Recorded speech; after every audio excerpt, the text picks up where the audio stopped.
Kembali lagi bersama dengan Aida Clarissa, kerabat realita tentunya dalam rangkaian program talk show bersama dengan Aida Clarissa di rangkaian frekuensi 89.1 Realita FM, ragam hiburan dan informasi.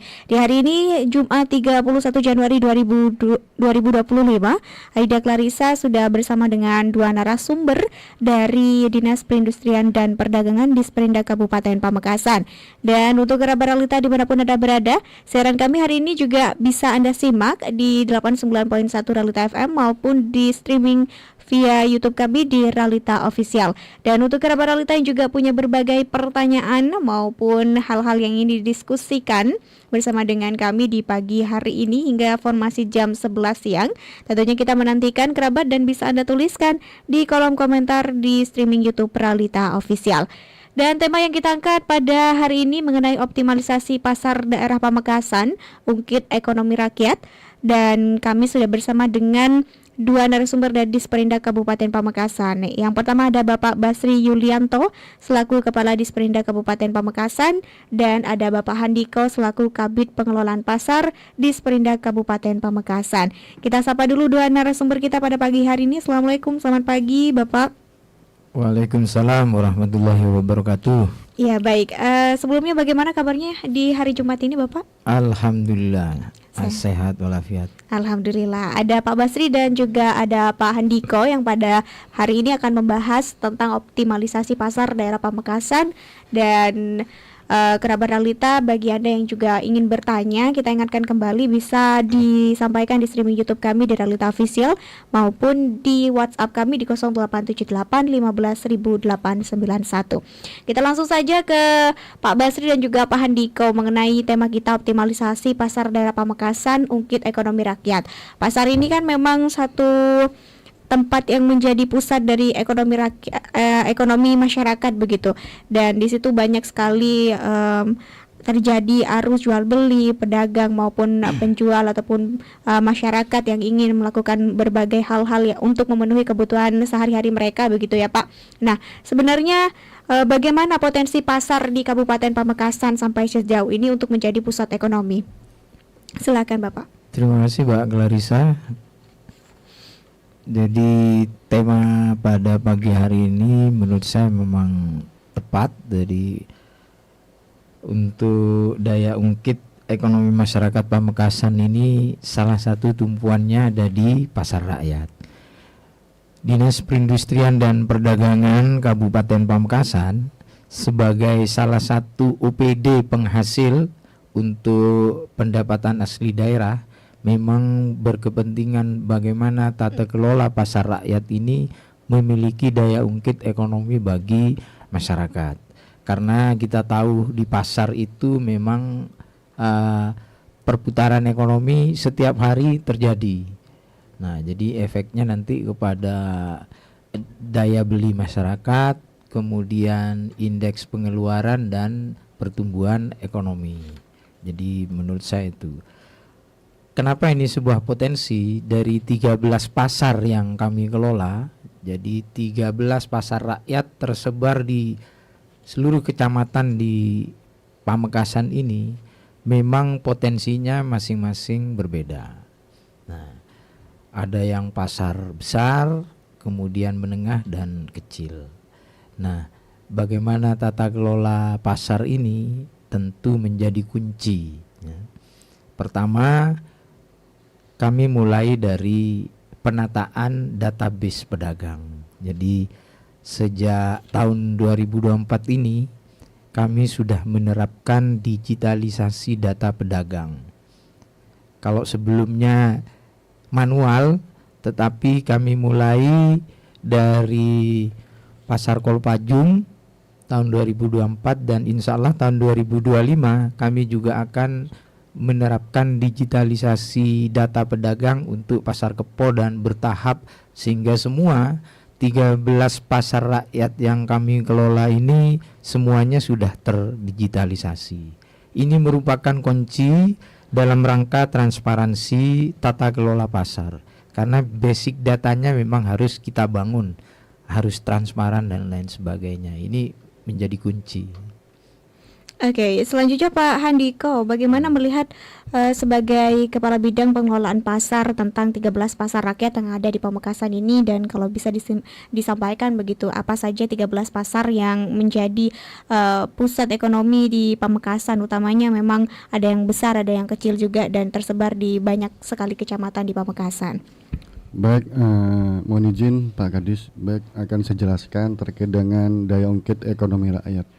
Yang pertama, kami sebagai dinas pengelola harus paham betul dengan potensi masing-masing pasar.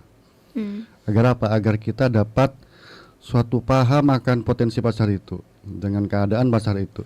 Jadi dari daya tahan ekonomi rakyat itu, pasar apa yang disampaikan oleh Pak Kadis menjadi penyumbang PAD. Insya Allah di tahun 2024 distribusi pencapaian target kurang lebih 3M, seperti itu, 2,949. Jadi apa?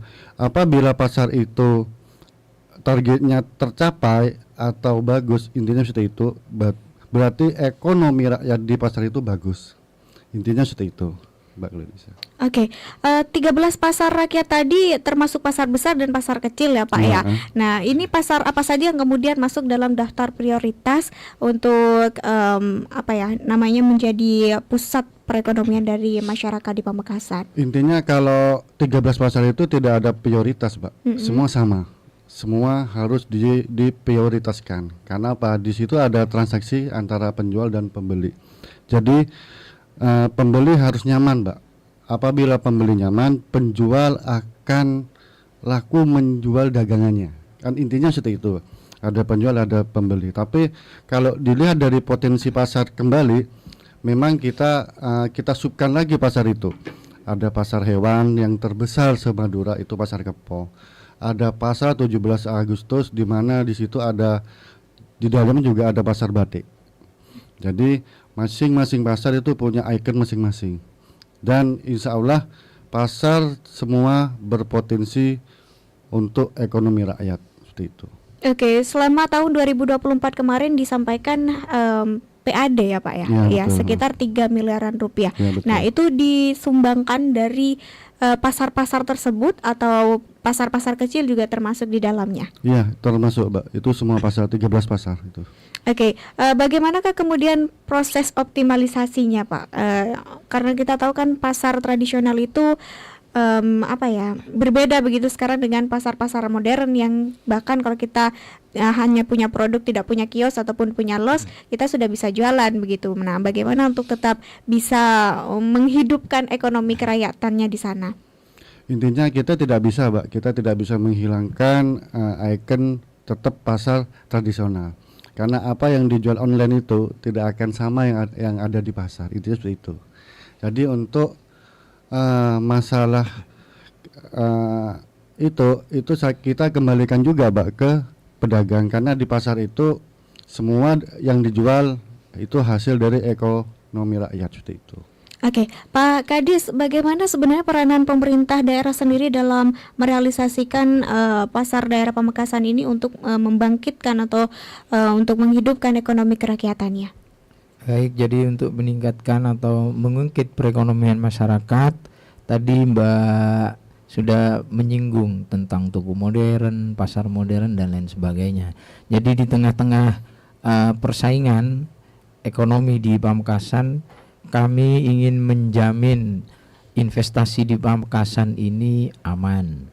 Kemudian aman tentu satu, bagaimana pertumbuhan toko modern itu jangan sampai mengorbankan pasar rakyat atau UMKM.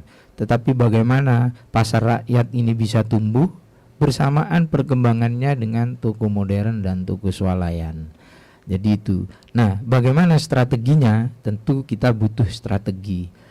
Pertama, kita harus memikirkan jadi peningkatan sarana dan prasarananya. Kalau pasar itu masih kumuh, kemudian kotor, bau dan lain sebagainya, tentu akan kalah bersaing dengan toko modern maupun toko swalayan. Oleh karena itu strategi kami akan merevitalisasi pasar rakyat sehingga dengan peningkatan sarana dan prasarana itu bisa nyaman bagi pedagang dan juga pembeli.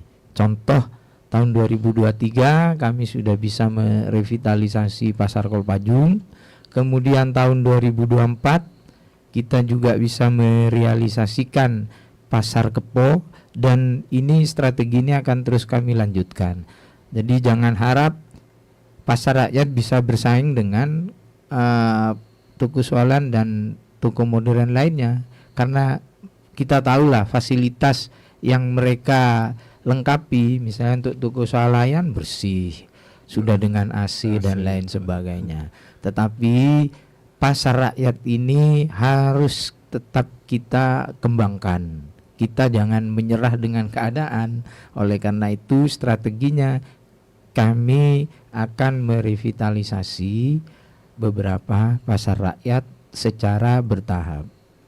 Oke, pasar tradisional disebutkan tadi identik dengan semrawut, kumuh, terus campur-campur, satunya baju dekat dengan ikan dan sebagainya begitu. Nah, itu kan juga mempengaruhi daya beli dari masyarakat itu sendiri. Tadi disebutkan bahwa ada revitalisasi dan sebagainya sebagai salah satu bentuk strategi dari pemerintah kabupaten. Nah, untuk kita tahu tadi ada Pasar Kolpajung. Nah, ini diselesaikan di tahun 2023 atau 2024 kemarin ya Pak ya. Nah, ini sejauh ini seperti apa progresnya begitu ketika sudah berubah menjadi semi modern sekarang? Jadi perlu dipahami bahwa pembangunan atau revitalisasi Pasar Kolpajung ini sumber anggarannya dari APBN, dari Kementerian PUPR. Memang secara fisik sudah selesai dan sudah diserahkan ke kami. Dan kami dalam waktu dekat ini menunggu kapan peresmiannya ya, karena yang akan meresmikan itu dari kementerian, kami sedang menunggu. Nah,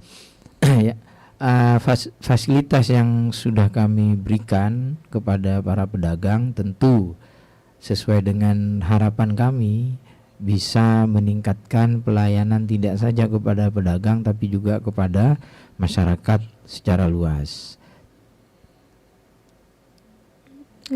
Peningkatan fisik saja tidak cukup. Dalam tata kelola pasar rakyat ini juga perlu didukung oleh peningkatan pelayanan lainnya. Contoh, kami untuk Pasar Kolpajung sudah menandatangani MOU dengan bank pelaksana, dalam hal ini Bank Jatim, yang lambat laun juga dalam waktu dekat kita akan menerapkan retribusi. Jadi yang sudah berjalan untuk sewa kios maupun los itu sudah dengan Bank Jatim. Kami tidak menerima uang cash lagi. Jadi pedagang silahkan membayar kewajiban retribusinya langsung kepada Bank Jatim. Nanti bukti stornya kami terima. Jadi tidak hanya fisiknya yang kita tingkatkan, tapi transparansi tentang penarikan atau pengelolaan retribusinya juga sudah kami menerapkan retribusi. Baik, sebenarnya setiap tahun Pak, adakah target PAD yang harus didapatkan begitu lewat berbagai retribusi ini dari setiap pasar-pasar yang ada, dan di Pamekasan kira-kira berapa ini Pak setiap tahunnya rata-rata? Jadi untuk tahun ini targetnya di 3,4 miliar. Jadi tiap tahun kita memang ditarget, dan itu yang menentukan adalah tim anggaran, bukan kami. Dan sebagaimana disampaikan oleh Pak Kabid, alhamdulillah tahun 2024 realisasi PAD dari retribusi pasar ini kita mengalami peningkatan dibandingkan tahun 2023. Kalau tahun 2023 itu sebesar 2,6 miliar, kalau tahun 2024 itu hampir 3 miliar, artinya secara prosentase kan sudah ada kenaikan untuk PAD. Untuk tahun 2025 kami berharap dengan diterapkannya nanti retribusi dimulai dari Pasar Kolpajung dan insya Allah berikutnya Pasar Kepo, kami optimis target PAD yang ditentukan oleh tim anggaran tahun ini bisa kami capai mudah-mudahan 100%. Oke, amin, amin. Semoga benar-benar bisa terrealisasi dengan penuh ya Pak ya. Nah, tadi saya juga sempat baca artikel bahwa ada beberapa pasar yang rencananya akan direvitalisasi atau diajukan begitu, seperti Palengan, Waru, Duko Timur, juga Kepo 17 Agustus hingga ke Pasar Gurem. Nah, ini di Pasar Kepo kemarin sudah terrealisasi. Sudah. Nah, ini kenapa? Adakah kemudian alasan kenapa pasar tersebut yang kemudian diupayakan untuk segera direvitalisasi? Jadi begini, tadi sudah disampaikan ya, untuk Pasar 17 Agustus upaya kami untuk merevitalisasi dimulai sejak tahun 2024 sebetulnya. Jadi karena anggaran yang dibutuhkan sangat besar, di atas ratusan miliar, maka kami harus mencari sumber anggaran, lagi-lagi harus ke kementerian atau ke pusat melalui dana APBN. Kenapa? Karena itu seperti Pasar 17, itu pasar yang tidak hanya potensinya pasar hewan, Polowijo, tetapi di sana juga ada batik. Dan dari Kementerian PUPR itu sudah turun meninjau langsung kurang lebih sudah 3 kali. Kenapa Waru? Pasar Waru itu adalah pusat pertumbuhan, pasar terbesar di wilayah utara. Jadi dengan kondisi yang sangat memprihatinkan, keluhan kami beberapa tahun terakhir ini macet, kemudian kondisinya kumuh dan lain sebagainya. Artinya secara rasio jumlah pedagang dengan luas bangunan itu sudah tidak imbang. Oleh karena itu perlu direvitalisasi. Lagi-lagi karena keterbatasan anggaran kami harus yang mengajukan ke pusat itulah. Itu untuk 2 pasar yang besar yang itu butuh ratusan miliar. Kemudian untuk yang kecil-kecil kami juga berupaya jadi bertahap. Tahun ini kami mengajukan kepada Kementerian Perdagangan ada 2 pasar rakyat yang mudah-mudahan bisa lolos untuk disetujui ya. Kami sedang menunggu karena kabinetnya baru, tetapi proposal itu sudah masuk kan, seperti itu. Ya memang kita harus mencari strategi karena kemampuan APBD terbatas. Jadi itu. Oke, Pak Handiko selaku Kabid Pengelolaan Pasar sendiri, Bapak bagaimana kemudian pasar ini Pak diproyeksikan begitu untuk beberapa tahun ke depan? Ada rencana revitalisasi pasar dan sebagainya. Dari di tahun 2025 apa ini rencana-rencana dari bidang pengelolaan pasar ini sendiri untuk pasar-pasar tradisionalnya? Baik Mbak Clarissa, yang jelas untuk kami, karena kami juga ditarget apa yang disampaikan Pak Kadis tadi, yang jelas yang pertama proyeksi kita adalah PAD Mbak Clarissa, itu aja kayak PAD. Tapi bila yang kedua itu memang terkait dengan pembangunan pasar. Karena apa yang disampaikan Pak Kadis, bila pasar itu nyaman, bersih, juga ke pedagang, pembeli, otomatis pasar itu akan ramai. Jadi proyeksi kita tahun 2025 pengelolaan pasar semakin transparan, kita fokus kepada basic data pedagang juga, dan yang terutama juga masalah PAD. Insya Allah seperti itu. Oke, untuk basic data dari pedagang ini sebenarnya kan tadi disebutkan rencananya akan digitalisasi. Nah, ini bagaimana kemudian tanggapan dari para pedagang-pedagang ini, Pak? Kan utamanya tidak semuanya tentunya melek teknologi, dan bagaimana kemudian dari Disperindak sendiri untuk melakukan katakanlah sosialisasi kepada masyarakat atau pedagangnya ya di situ. Terkait dengan sosialisasi kita sudah intent, Mbak. Kita tidak 1 kali 2 kali, tidak. Kita bahkan berbulan-bulan. Nah, kita mempunyai cara sendiri, kita mempunyai teknik. Ada salah satu pasar itu stafnya juga anggap pinter IT-nya. Salah satu pasar. Jadi kita membangun data itu untuk membantu pedagang. Jadi pedagang tidak kita lepas, Pak, tetap kita bantu seperti itu. Oke, dan mereka mau begitu, Pak, untuk hal-hal seperti ini? Insya Allah mau, harus mau sih, seperti itu. Gimana sih? Oke, Karena ini kan untuk kebaikan semua, Mbak. Kebaikan kita, kebaikan pedagang, seperti itu. Oke, berarti ketika proses revitalisasi kemarin ada pasar Kolpajung, ada pasar Kepoh juga. Nah, ini ada mungkin kekhawatiran, adakah kemudian hambatan kekhawatiran dari pedagang ataupun penjual yang di sana nanti kalau habis pindah kita nggak dapat tempat. Nah, ini seperti apa? Adakah tantangan-tantangan seperti itu yang kemudian ditemui oleh pihak Disperindak kemarin? Ujinya, Mbak, kita ada di basic data, itu yang pertama. Tapi yang kedua yang lebih penting juga itu kita sosialisasi dan pendataan. Pendataan secara kontinu, tidak hanya 1 kali 2 kali. Contoh Kepoh, kami pendataan Kepoh itu kurang lebih selama 4 bulan.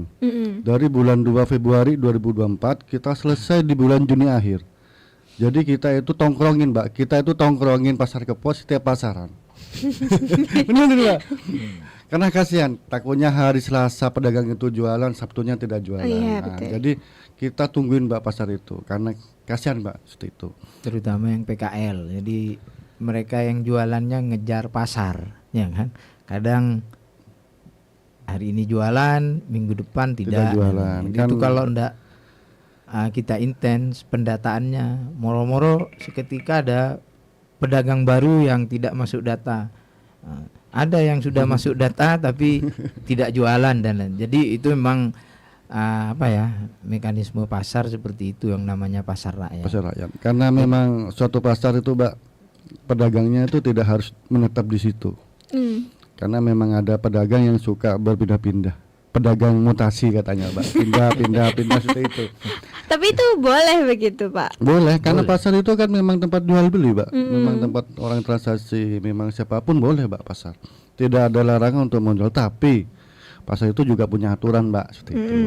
Karena kita sebagai pengelola, ya kita wajib untuk mengatur juga pedagang, Mbak, seperti itu. Oke, untuk pasar Kolpajung kita tahulah sudah bagus sekarang begitu, bahkan sudah bangunannya, tempat parkirnya, bahkan fasilitas-fasilitas sarana prasarananya juga bagus. Nah, Kepoh ini gambarannya mau seperti apa? Nah, itu mungkin nanti bisa ditampilkan begitu ya, terbaik nomor 1 katanya itu. Lomba apa itu, Pak? Bisa disampaikan?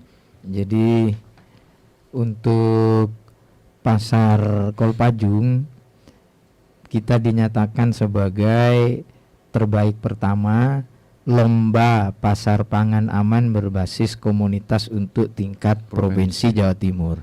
Jadi tahun ini kita mewakili Provinsi Jawa Timur, satu-satunya Kabupaten Pamekasan yang dipilih karena terbaik pertama untuk ikut lomba pasar pangan aman berbasis komunitas tingkat nasional.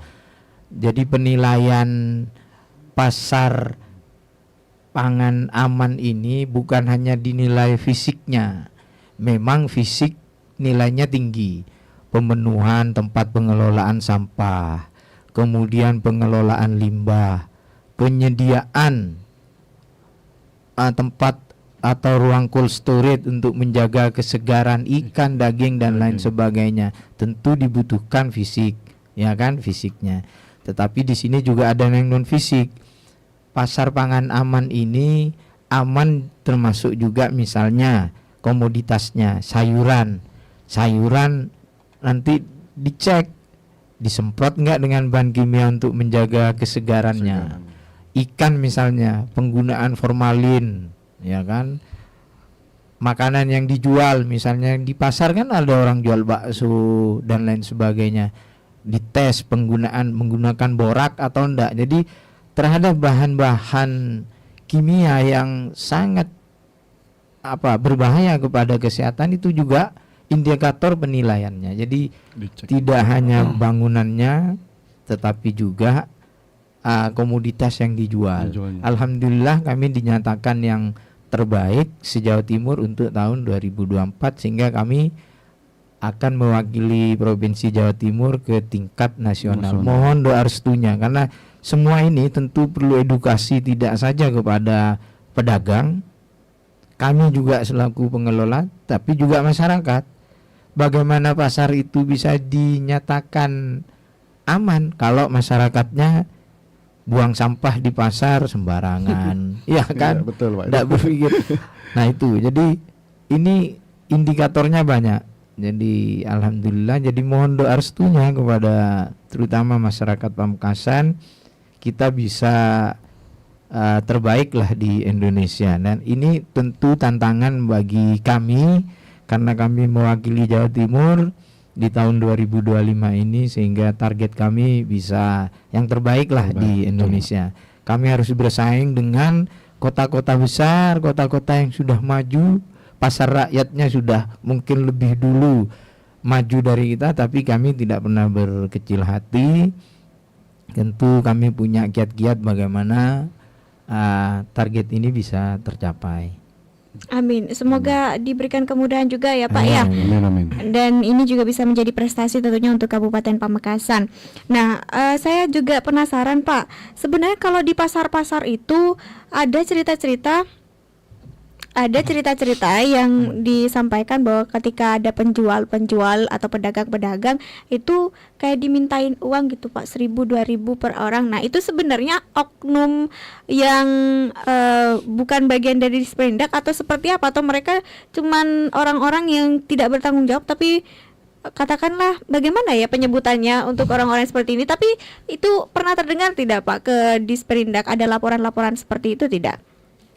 Jadi kuncinya tata kelola pasar ini bagaimana lebih transparan. Isu-isu di luar bahwa ada penarikan itu tidak benar. Karena kuncinya memang tadi kami sudah sampaikan, pembangunan basis data yang dibarengi dengan aplikasi. Jadi data pedagang termasuk bagaimana pola penarikan retribusinya, kami kan sudah akan menerapkan e-retribusi. Jadi penarikan uang di luar itu tentu tidak benar dan itu pelanggaran. Nah, kami berkomitmen sampai kepada petugas pasar itu jangan sampai terjadi. Mungkin sorotan masyarakat beberapa tahun yang lalu ada kebocoran PAD karena ada yang bermain mungkin. Tetapi komitmen kami ke depan ini yang harus kita selesaikan. Jadi kami tidak ingin terjebak bahwa pada kondisi ada permainan seperti itu. Oleh karena itu kami bersama Pak Kabid sampai kepada unsur staf paling bawah itu sudah berkomitmen untuk transparan, tidak lagi bermain-main, apalagi ini urusan uang kan seperti itu. Kami juga diawasi masyarakat, ada cyberpungli ya kan? Betul Pak, betul. Ada cyberpungli yang ngawasi kita. Jadi jangan karena urusan 2.000 4.000 kami berurusan dengan persoalan hukum kan seperti itu. Itu yang tidak kami kendaki. Sudah saya itu Pak, wanti-wanti kami sudah Ya. memang wanti-wanti. Dengan e-retribusi sebetulnya ya itu sudah mencegah dari hal tersebut begitu. Betul, sudah terjawab sendiri itu. terjawab dengan sendirinya. Oke, baik, kita rehat sejenak. Kerabat Realita, kita masih akan kembali dengan sejumlah perbincangan lainnya. Jadi untuk Kerabat Realita tetap stay tune di 89.1 Realita FM, beragam hiburan dan informasi.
Bisa di 89.1 Realita FM, beragam hiburan dan informasi. Dan Anda masih menyimak program talk show bersama dengan Disperindak Kabupaten Pamekasan. Dan masih dengan tema optimalisasi pasar daerah Pamekasan, ungkit ekonomi rakyat. Bersama dengan dua narasumber dari Disperindak Kabupaten Pamekasan, ada Bapak Basri Yulianto selaku Kepala Disperindak Kabupaten Pamekasan, dan juga Bapak Handiko selaku Kabid Pengelolaan Pasar Disperindak Kabupaten Pamekasan. Dan kerabat realita, kita ke beberapa pertanyaan yang masuk ke akun YouTube kami dari akun Agung Sulaiman. Izin Bapak kami bacakan. Ada disampaikan bahwa wilayah pasar mana saja tempat yang ada di bawah naungan Disperindak Kabupaten Pamekasan, soalnya banyak sekali pasar kaget di Pamekasan. Silakan Pak. Terima kasih. Ada 13 pasar yang di bawah pengelolaan kami. Pertama Pasar 17 Agustus, kemudian Pasar Kepo, Pasar Waru, Pasar Pakong, Pasar Batu Bintang, Pasar Pelengaan, Pasar Propo, Pasar Kolpajung, Pasar Gurun, Pasar Belumbungan, Pasar Duko Temor, kemudian Pasar Galis, dan Pasar Dua Tengki. Jadi ada 13. Kalaupun di beberapa wilayah ditemukan pasar kaget, jadi itu di luar kewenangan kami. Contoh misalnya di Jambi itu ya, Cemanis, Jam-jaman itu ada. Jadi itu di luar kewenangan kami. Sepertinya dengan adanya undang-undang tentang desa, memang pemerintah mendorong desa bisa berkembang, bisa maju dengan melalui BUMDes bisa mengelola pasar. Namanya pasar desa.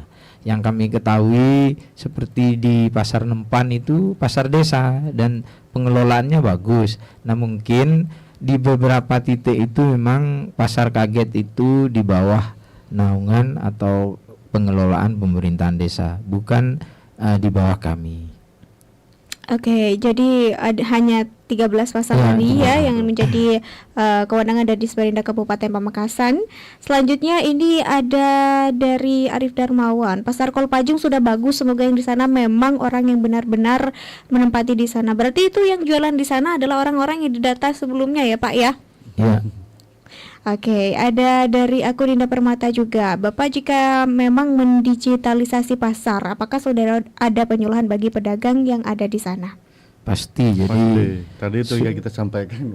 Sudah beberapa kali kami menyampaikan tentang digitalisasi itu, dan sudah jalan. Artinya pedagang sudah memahami hak dan kewajibannya. Digitalisasi itu kan hanya alat, tetapi bagaimana hak dan kewajibannya itu berkaitan dengan tahapan-tahapan berikutnya. Contoh, sekarang bukti bukan kepemilikan ya, karena itu bukan hak milik, tapi hak pemanfaatan.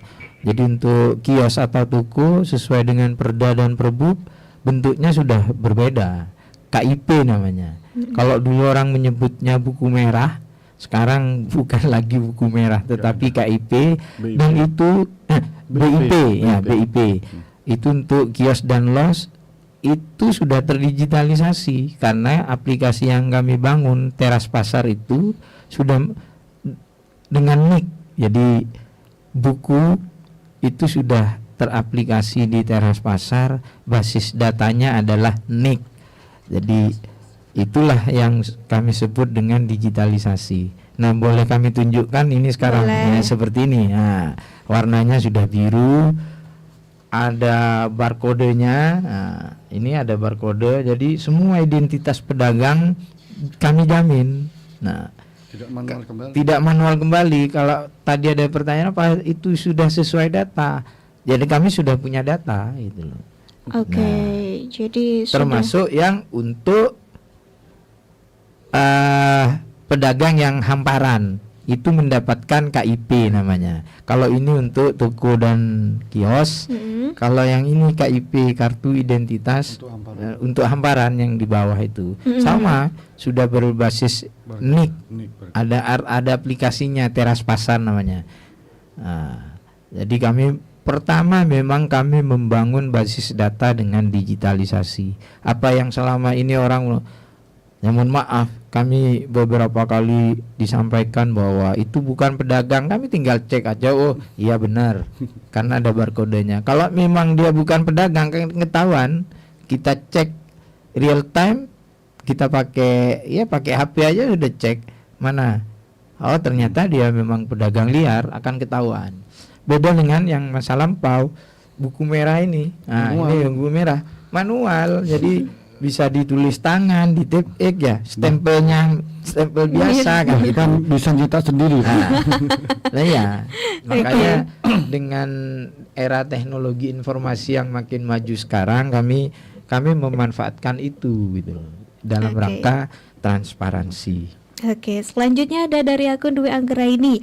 Bapak, di pasar Kurum becek kalau sudah musim hujan dan terlalu banyak pedagang yang di bawah tanpa kios. Nah, seperti apa ini tanggapannya, Pak? Nah, jadi terima kasih informasinya. Jadi memang ketika musim hujan, itulah yang awal kami sampaikan bahwa memang kondisi pasar itu lambat laun secara bertahap perlu direvitalisasi.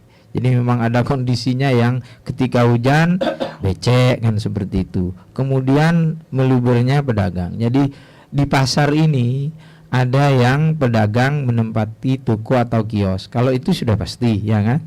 Kemudian ada yang menempati los, hamparan itu yang. Juga Tetapi ada yang PKL pasar yang ontur beteng gitu loh. Kadang nabung pasar, Pak. Ya, Nabung pasar. Dan di satu sisi dengan banyaknya PKL itu menunjukkan sebetulnya pertumbuhan ekonomi di pasar itu berjalan, ya kan, meningkat. Betul, Pak. Bandingkan kalau pasar itu jadi sepi gitu loh kan, nggak ada pedagang.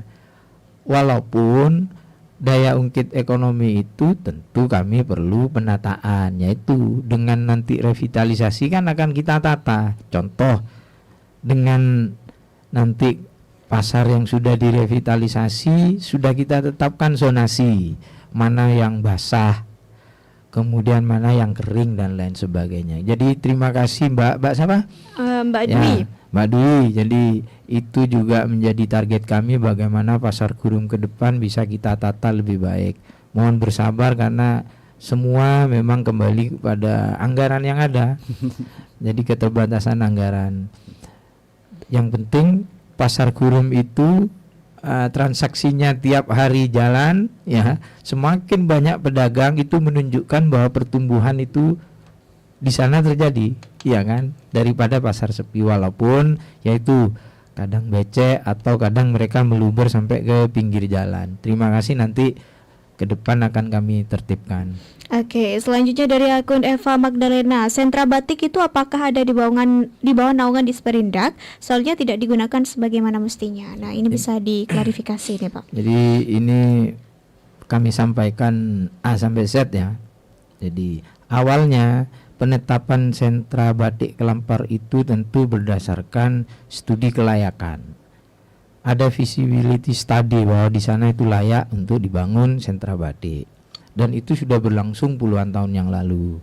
Setelah itu dibangunlah sentra batik Kelampar, karena kita tahu di Kelampar itu memang pusatnya batik kan, seperti itu. Oleh karena itu dibangun. Pembangunan fisiknya itu bertahap dan dilakukan oleh kami di Disperindak. Tetapi perlu diketahui bahwa lahan di sana itu punya pemerintahan desa. Asetnya desa. Oleh karena itu setelah dibangun, kami sudah menandatangani MOU tentang pengelolaan itu, diserahkan kepada pemerintahan desa yang selanjutnya dikelola oleh BUMDes.